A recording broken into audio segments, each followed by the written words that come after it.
Au fond, notre volonté demain, c'est de présenter un front uni entre Européens et Ukrainiens dans ce moment de règlement du conflit, en réaffirmant qui est du côté de la paix, qui est du côté du droit international, mais surtout comment nous assurer collectivement que l'ordre international est respecté et que notre sécurité à tous est protégée.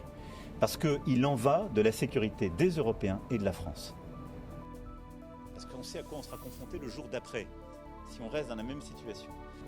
Et donc si nous sommes faibles aujourd'hui avec la Russie,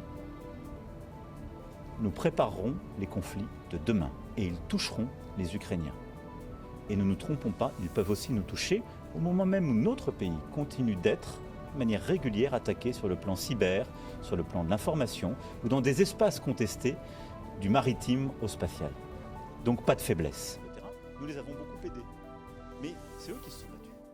Rappelez qu'il ne peut pas y avoir de discussion territoriale concernant l'Ukraine sans les responsables légitimes, démocratiquement élus de l'Ukraine.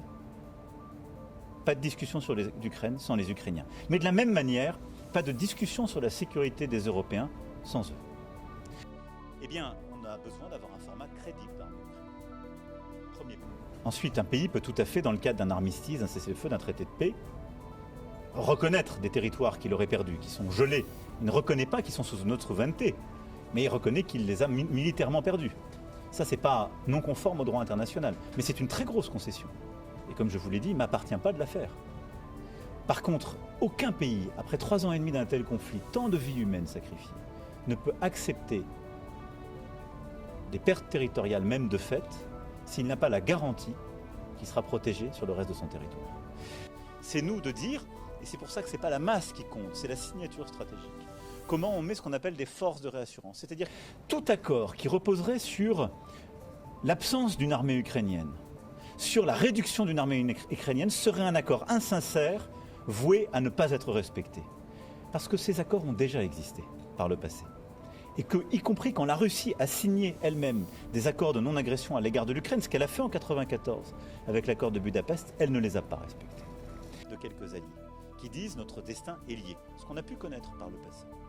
Nous l'avons consolidé, nos chefs d'état-major l'ont travaillé au sein de la coalition des volontaires.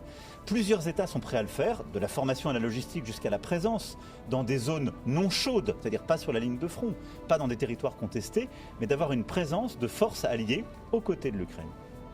Nous irons présenter cela en demandant aussi aux États-Unis d'Amérique jusqu'à quel point ils sont prêts à se joindre à ces dernières, puisqu'ils ont mis sur la table des garanties de sécurité et l'ont réaffirmé. Nous devons rentrer dans une nouvelle phase diplomatique, celle dans laquelle nous assumons d'avoir et de défendre les intérêts des Européens. Nous y allons demain, pas simplement pour accompagner le président Zelensky. Nous y allons pour défendre les intérêts des Européens. L'Europe n'a pas envie d'être à la table des grandes discussions, comme un sujet de discussion. L'Europe doit être à la table pour discuter d'elle-même et de son avenir.